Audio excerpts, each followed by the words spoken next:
December 23, 1944. Bastogne, Belgium. Temperature -12 degrees Celsius. Private James Gallagher pressed his back against frozen earth in a foxhole on the perimeter of the 101st Airborne's defensive line, watching his breath form clouds in the darkness while German artillery preparation fire fell on American positions. He had been in combat for 6 weeks. He was 19 years old. He believed Germans felt no fear. The belief was not unique to him. It was taught, reinforced, necessary perhaps to make young men willing to kill other young men. American training films depicted German soldiers as inhuman, fanatical, immune to normal human emotion. The same films played in reverse for German troops showed Americans as cowardly gangsters who would break at the first real test of combat. Both sides needed to believe their enemies were different, less human, less deserving of mercy. Fear was weakness. Weakness belonged to the enemy. Strength, courage, determination belonged to one's own side. This was the narrative. This was the story soldiers carried into combat. Reality was more complex. Fear lived in every foxhole, on every side, in every uniform. But soldiers rarely spoke of it. To admit fear was to admit vulnerability. To suggest the enemy might share that fear was to acknowledge their humanity.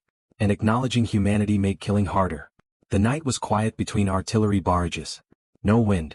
Snow-absorbed sound. Gallagher could hear his own heartbeat.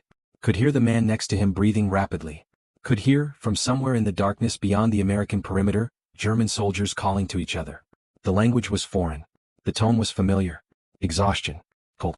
The edge of fear poorly concealed. By dawn on December 24, German forces had surrounded Bastogne completely. The 101st Airborne Division and attached units were encircled. No supplies could reach them by ground. Air drops were impossible in the weather. Ammunition was running low. Food was nearly gone. Medical supplies were exhausted. Men were dying from cold as much as from combat wounds. The German forces surrounding the town were in similar condition. The Ardennes offensive had begun December 16 with great momentum. German panzer divisions had broken through American lines. Advanced 60 miles in 6 days. But the offensive had stalled. Fuel was running out. Supply lines were overextended. Winter weather grounded air support for both sides. On the morning of December 24, 4 German soldiers approached American lines under a white flag. They carried a written ultimatum from the German commander. The message was addressed to the commander of the encircled American forces. It demanded immediate surrender. It promised honorable treatment as prisoners of war. It warned that continued resistance would result in the total annihilation of the American garrison. Brigadier General Anthony McAuliffe, acting commander of the 101st Airborne, read the ultimatum. He considered for 30 seconds. His response was one word: nuts. The German envoys did not understand the American slang. A staff officer explained it meant, go to hell. The Germans departed. The battle would continue. But something had changed in that brief meeting under the white flag. For 3 minutes, German and American soldiers had stood together in neutral ground. Had looked at each other's faces. Had seen the same exhaustion, the same cold, the same marks of suffering. Private Ernst Weber was one of the 4 German envoys who delivered the surrender ultimatum to American lines that morning. He was 21 years old. He had been conscripted 18 months earlier. He did not believe in the war anymore. He believed in survival. When he returned to German lines and reported the American refusal to surrender, his commanding officer asked if the Americans seemed afraid. Weber hesitated before answering. He had looked into the eyes of the American soldiers at the meeting point. He had seen what he saw every morning when his own unit assembled for roll call. Fear. Exhaustion. Determination born from the impossibility of retreat. They are cold like us, Weber said. Hungry like us. They fear the same things we fear. His commander did not respond. The observation was correct but dangerous. Recognizing shared humanity complicated the simple narrative necessary for combat. The artillery preparation resumed. German and American guns fired at each other's positions. Men died on both sides. But those who survived that Christmas Eve in Bastogne carried a different understanding. The enemy was not inhuman. The enemy was trapped in the same nightmare. January 14, 1943. Eastern Front. Vicinity of Voronezh, Soviet Union. Obergefreiter Hans Richter crouched in a bunker carved into frozen ground while Soviet Katyusha rockets fell on German defensive positions with a sound like the world tearing apart. The bunkers offered protection from shrapnel but not from sound. Not from the psychological weight of sustained bombardment. Not from fear. Richter had experienced artillery fire before. Conventional 122 mm howitzers. 152 mm gun howitzers. The sound was violent but comprehensible. A shell launched. A shell landed. Pause. Another shell. The rhythm could be tracked. The gaps between impacts offered moments to breathe, to think, to maintain the illusion of control. Katyusha rockets were different. They launched in volleys. 16 rockets from a single launcher in 10 seconds. Batteries fired together. The sound was continuous, overwhelming. The earth shook. Bunker timbers groaned. Dust fell from the ceiling. Men pressed hands over ears. Some screamed. The screaming could not be heard over the bombardment. When the barrage ended, silence felt unnatural.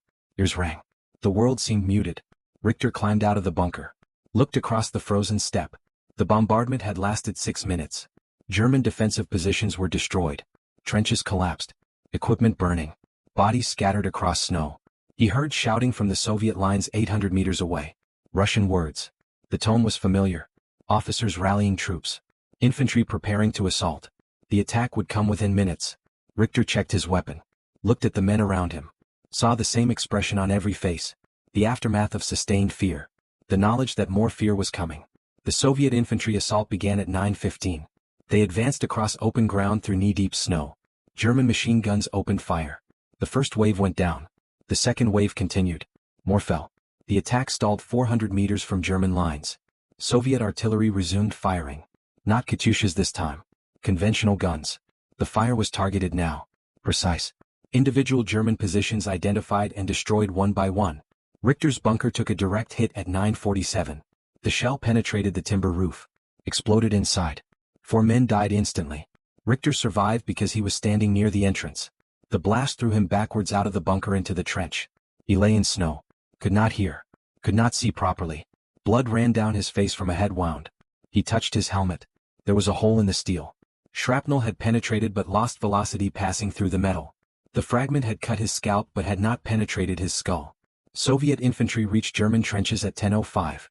Close combat. Rifle fire. Grenades. Bayonets. No artillery now. The Soviet and German soldiers were too close together for artillery fire. This was the worst kind of fighting. Face to face. No distance. No abstraction. Just survival. Richter fired his rifle until the magazine was empty. Reloaded. Fired again. A Soviet soldier appeared around the trench corner 5 meters away. Young. Perhaps 18. Terrified. Rifle raised but hands shaking too much to aim properly. Richter fired first. The Soviet soldier fell. The fighting continued for 40 minutes. Then Soviet reinforcements arrived. German forces withdrew. Fell back to secondary defensive positions 2 kilometers west. The withdrawal was chaos. Men running through snow. Soviet machine gun fire from captured German positions. More casualties. By 11 o'clock the immediate battle was over. Both sides held new positions.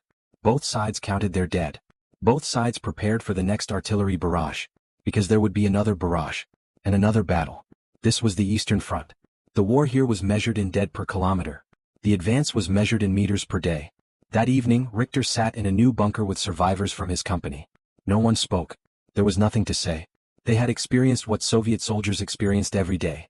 The fear of artillery. The fear of close combat. The fear of dying in frozen mud thousands of kilometers from home. The war made no distinction. Fear found everyone. March 9, 1945. Tokyo, Japan. Masako Tanaka pressed against the wall of a public shelter in Fukagawa Ward as American B-29 bombers approached the city at 0:08, listening to air raid sirens that had been sounding for 20 minutes while 300,000 civilians crowded into shelters designed for 100,000. She was 16 years old. She believed Americans bombed without fear because they flew so high that Japanese anti-aircraft fire could not reach them. The belief was wrong. American bomber crews feared Japanese anti-aircraft fire. Feared night fighters. Feared mechanical failure that would leave them falling toward a country that would not treat them as prisoners but as war criminals. The B-29s flew at 8,000 feet that night. Lower than usual. Below the altitude where anti-aircraft fire was effective. Into the range where searchlights could blind pilots. Where night fighters could attack more easily.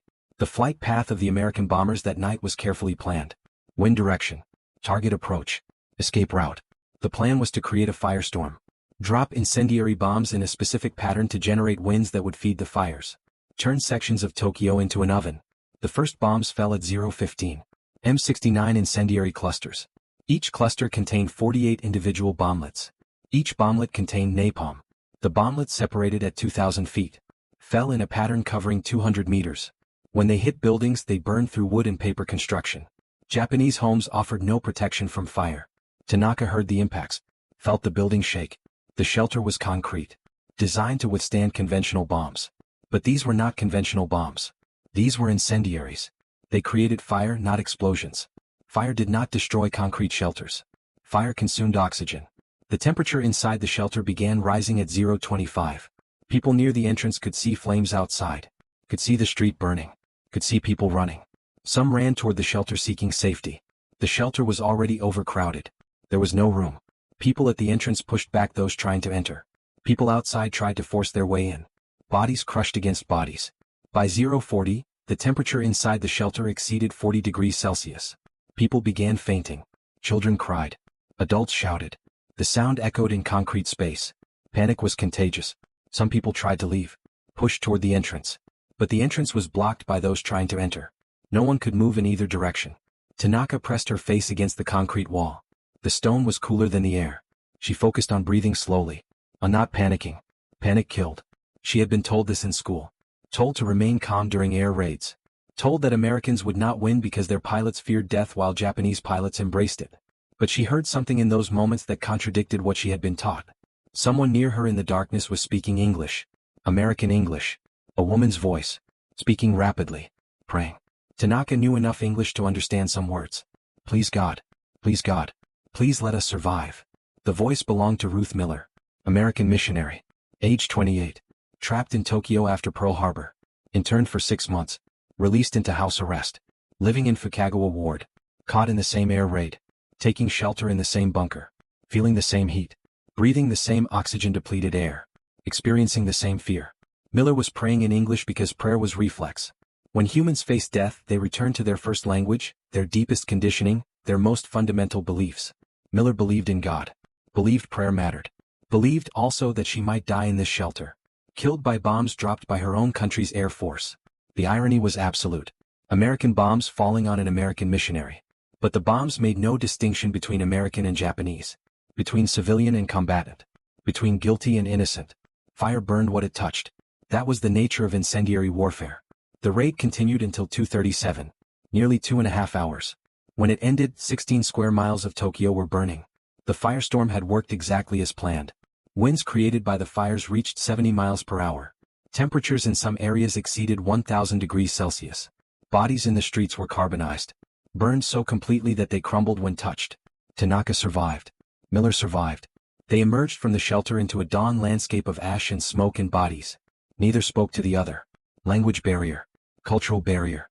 The immense weight of survival guilt. But both knew something that would stay with them for the rest of their lives. Terror was democratic. It did not distinguish between sides. Between nations. Between belief systems. When fire came, everyone feared the same death. February 6, 1942. Near Demyansk, Soviet Union. Temperature minus 38 degrees Celsius. Lieutenant Karl Schneider sat in the cellar of a destroyed farmhouse with 17 soldiers from his company, watching frost form on the inside walls while Soviet forces maintained encirclement of the German Demyansk pocket. The cold was killing more men than Soviet bullets. Frostbite. Hypothermia. Pneumonia. Bodies stopped functioning below certain temperatures. Hearts simply ceased beating during sleep. Schneider's unit had been surrounded since January 8. For weeks. The Luftwaffe was dropping supplies by air, but the supplies were insufficient. Food was rationed to 1/3 of normal intake. Ammunition was running low. Medical supplies were nearly exhausted. Winter clothing had not been adequate even before the encirclement. Now it was deteriorating. Soldiers wrapped themselves in blankets taken from Russian civilians. Stuffed newspapers inside their uniforms for insulation. Wore women's clothing under their greatcoats because additional layers mattered more than appearance. The cold was absolute. Not the kind of cold that could be overcome by activity or layers. This was cold that penetrated to bone. That made breathing painful. That froze moisture in lungs. Soldiers who slept sitting up died during the night. Their bodies froze in seated position. They could not be laid flat for burial without breaking their limbs. On February 6, Soviet artillery bombardment destroyed the farmhouse where Schneider's unit had been sheltering. The building collapsed. The cellar partially caved in but remained structurally sound. Schneider and his men were trapped. The entrance was blocked by rubble. The only other exit led to a small storage room connected to a tunnel that emerged 100 meters away in the ruins of a barn. They began clearing the main entrance. The work was slow. Frozen debris. No tools. Bare hands. After 2 hours they had made minimal progress. The temperature in the cellar was dropping. Without the insulation of the building above them, the cellar was becoming a freezer. At 14:30, they heard voices above the rubble. Russian voices. Soviet troops were moving through the destroyed village. Consolidating positions after the bombardment. If the Germans revealed their location they would be captured or killed. Schneider ordered silence. The Soviet voices moved away. The cellar was quiet. But now the Germans had a different problem. They could not clear the entrance without making noise. Could not signal for rescue without alerting Soviet forces. Could not stay in the cellar indefinitely without freezing to death. They were trapped between immediate capture and slow death by hypothermia.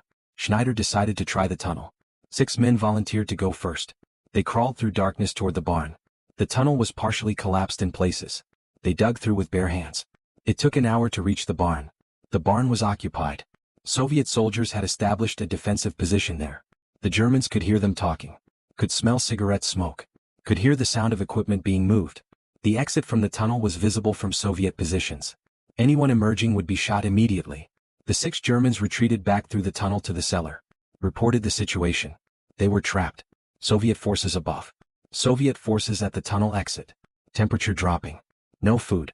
Limited water. The water they had was freezing. Ice crystals formed in canteens. That night was the worst.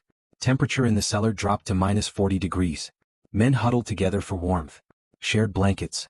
Took turns sitting in the center of the group where it was marginally warmer. No one slept properly.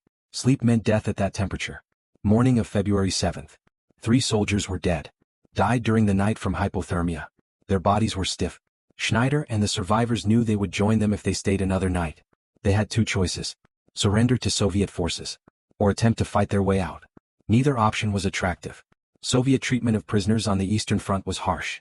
German treatment of Soviet prisoners was equally brutal. The war had established precedents. Quarter was rarely given. But the alternative was certain death from cold. At 11 o'clock, Schneider made his decision. They would surrender. He sent 2 men to crawl through the tunnel. Emerge at the barn. Signal surrender. Hope the Soviet troops would accept. The 2 men crawled through the tunnel. Emerged slowly from the tunnel entrance with hands raised. No weapons. White cloth tied to a stick. The Soviet soldiers at the barn saw them. Shouted. The Germans did not move. Kept hands raised. Kept the white cloth visible. A Soviet lieutenant approached. Young. Perhaps 25. He spoke some German. Learned before the war. He asked how many Germans were in the cellar. The German soldier told him. 17. 3 dead. 14 alive. The Soviet lieutenant conferred with his men. Then turned back to the Germans. He spoke in careful German. You are our prisoners. You will not be harmed if you cooperate. The German soldier nodded. Turned and called back through the tunnel entrance. The other Germans emerged slowly. One by one. Hands raised. No weapons. They climbed out into the snow and stood in a line. The Soviet soldiers surrounded them. Weapons ready but not pointed. The Soviet lieutenant walked along the line of German prisoners. Looked at their faces. Saw frostbite. Saw exhaustion. Saw fear poorly concealed. He had seen the same expressions on Soviet soldiers. The same marks of exposure and starvation. The winter made everyone equal. He ordered his men to bring the German prisoners into the barn. Give them hot tea. Share what food they had. The Soviet soldiers protested. These were the enemy. The enemy who had invaded Soviet soil. Killed Soviet citizens. Burned Soviet villages. The lieutenant repeated his order. This time more firmly. His men complied. The German prisoners entered the barn. Sat near the fire the Soviet soldiers had built. Received cups of hot tea. Pieces of black bread. Not much. The Soviet forces were also running low on supplies. But enough to prevent immediate death from hypothermia. Schneider sat near the fire, holding a cup of tea in hands that could barely feel the warmth. He looked around at the Soviet soldiers. They looked back at him. Enemy and enemy. But in that moment also survivors of the same winter. Sufferers of the same cold. Humans recognizing humanity across battle lines. The lieutenant sat down across from Schneider. Spoke in German. The cold does not care which flag we carry. Schneider nodded. Said nothing. There was nothing to say. The statement was true. The cold was the real enemy.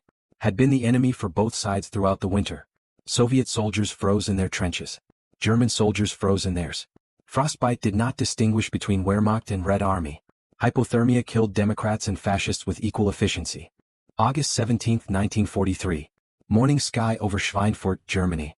First Lieutenant James Howard piloted a B-17 Flying Fortress at 26,000 feet over occupied Europe, watching German fighter aircraft assemble for an attack run while his formation approached ball-bearing factories that supplied the German war machine. This was his 8th mission. He was 22 years old. He no longer believed bomber crews were safe from fear. The belief had been common in training. Bomber crews flew high. Too high for ground fire to reach them accurately. Protected by armor. By multiple defensive machine guns. By the mass of the formation itself. German fighters could attack but faced overwhelming defensive fire from the bomber formation. The mathematics seemed favorable. Reality was different.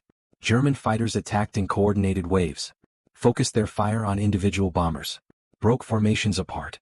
The math changed when bombers were isolated. A lone B-17 faced multiple attacking fighters. The defensive machine guns could not cover all approach angles simultaneously. Bombers fell. Howard's squadron had lost 2 aircraft on the flight to the target. One to fighter attack, one to mechanical failure. Now they approached Schweinfurt, the most heavily defended industrial target in Germany. Anti-aircraft batteries ringed the city. German fighter squadrons based nearby could scramble within minutes of warning. The German air defense system was highly organized. Radar stations tracked incoming formations, calculated their course and altitude, directed fighter squadrons to intercept. Ground controllers managed the battle from concrete bunkers. The system was efficient. It was also terrifying to the German pilots flying in it. Lieutenant Franz Stigler was one of those pilots. He flew a Messerschmitt Bf 109 from a base near Schweinfurt. This was his 112th combat mission. He had shot down 28 Allied aircraft. He was an ace. Experienced. Also exhausted. Suffering from combat fatigue.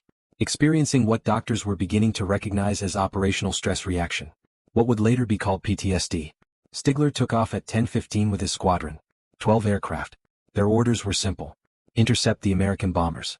Destroy as many as possible before they reached the target. The squadron climbed to altitude.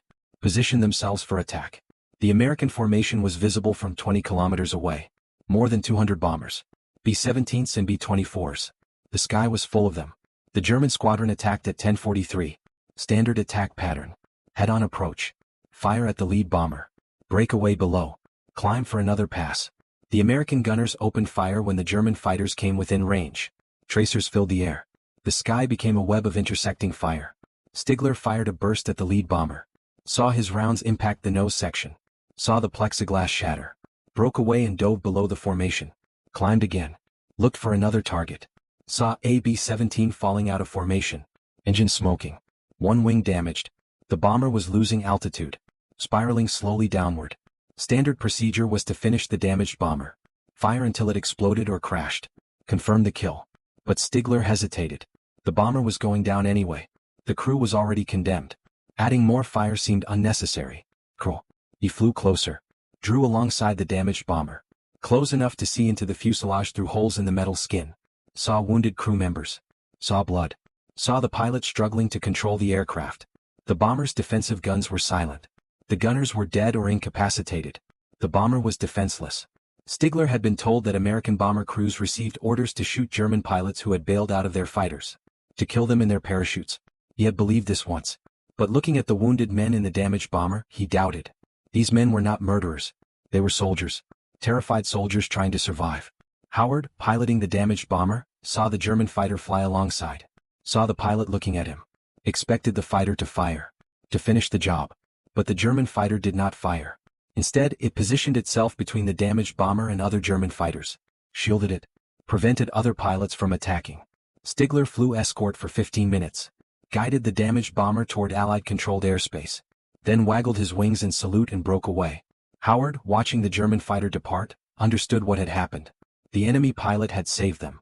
Had chosen mercy over duty. Had recognized their humanity in the moment when he could have killed them without risk. May 7, 1945. Near Pilsen, Czechoslovakia.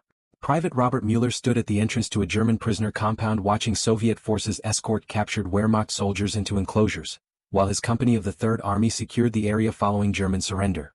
The war in Europe was ending. Orders had been given. Fighting would cease at midnight. But the transition from combat to peace was complex. Thousands of German soldiers were surrendering to American forces rather than Soviet forces. They feared Soviet captivity. The fear was well-founded. Treatment of prisoners on the Eastern Front had been brutal on both sides. The war there had been ideological, racial, political. Surrender offered no guarantee of survival.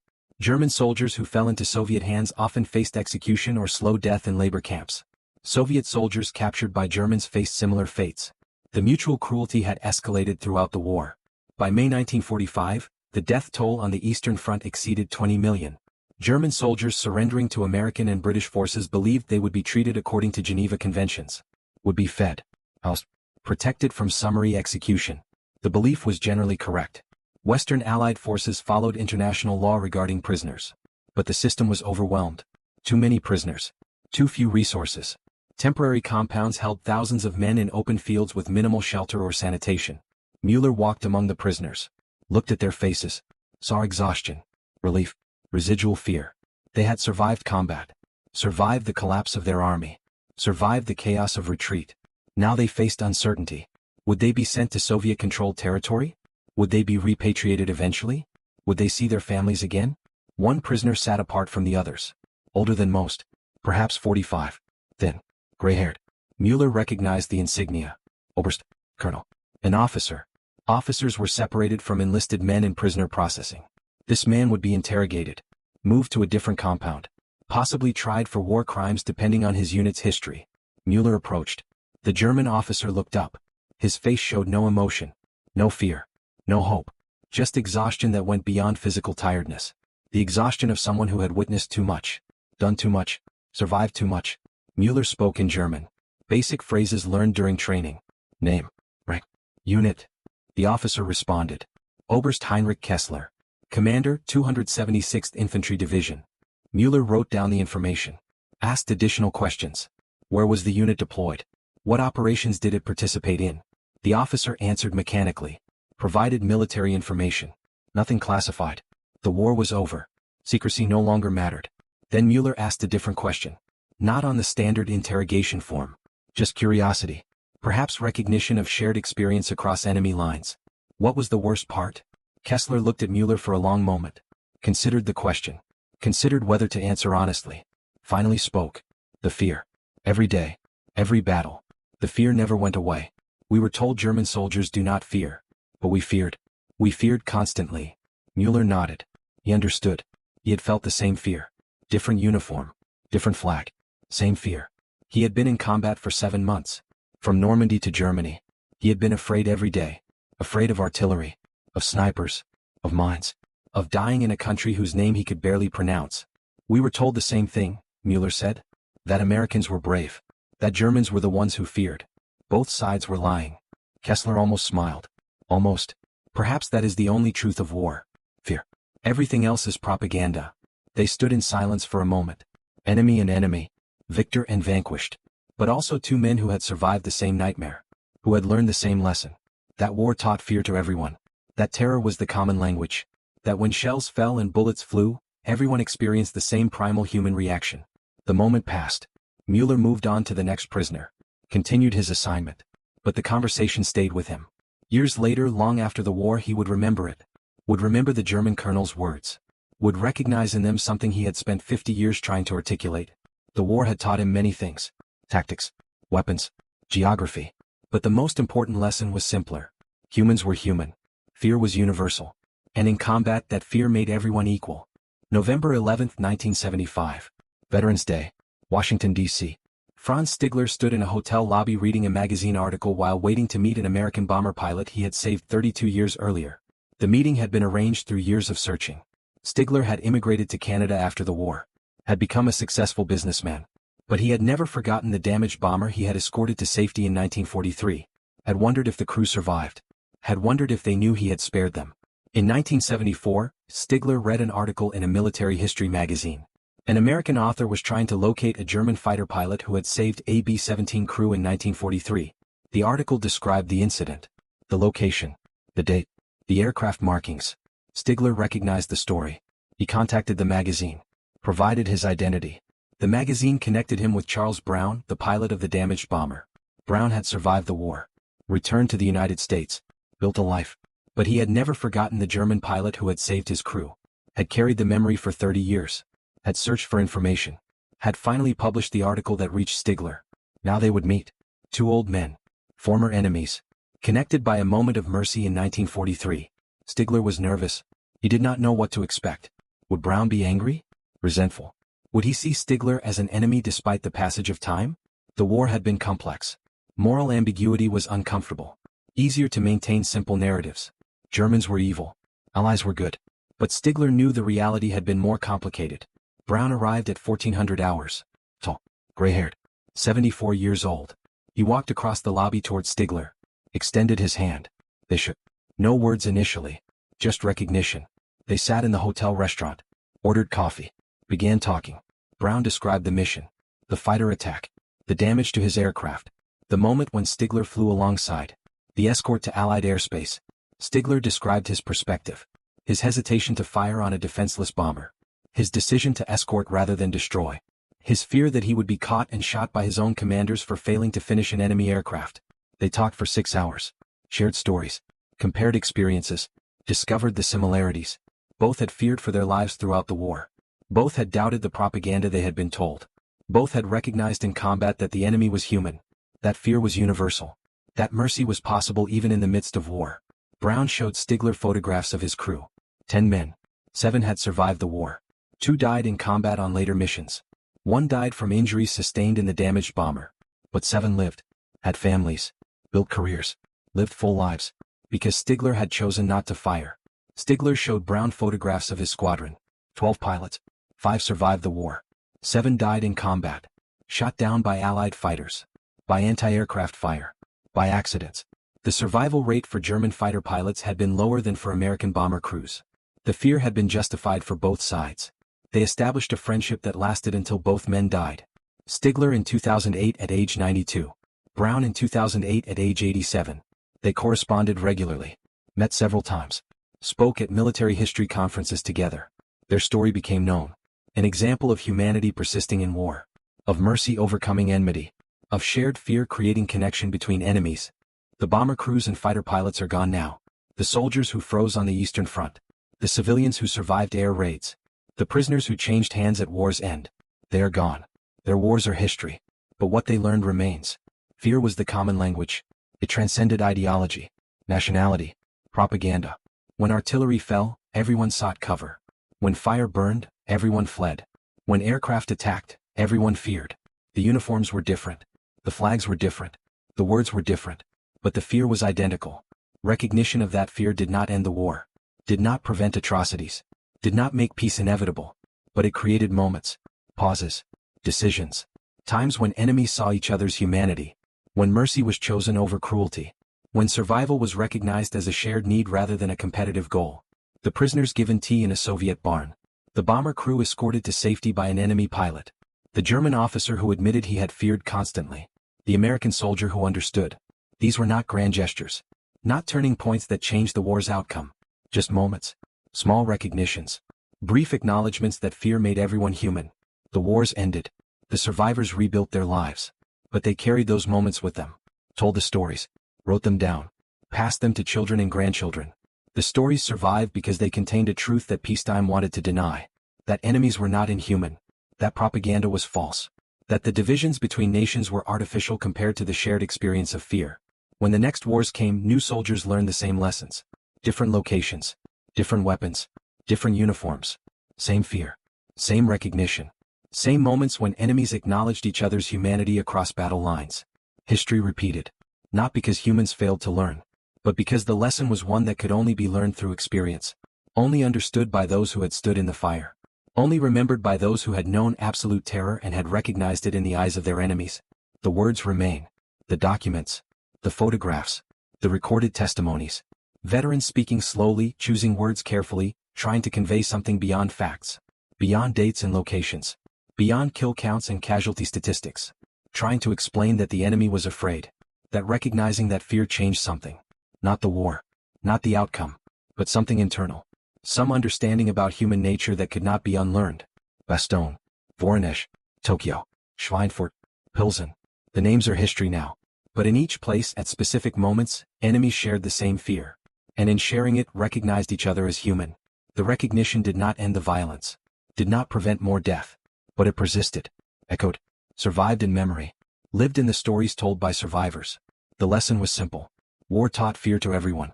The uniform did not matter. The ideology did not matter. The nationality did not matter.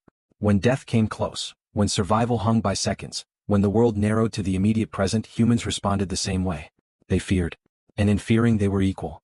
That equality was the only truth war offered. Everything else, victory, defeat, glory, shame, was interpretation. But the fear was real. Sure. Universal.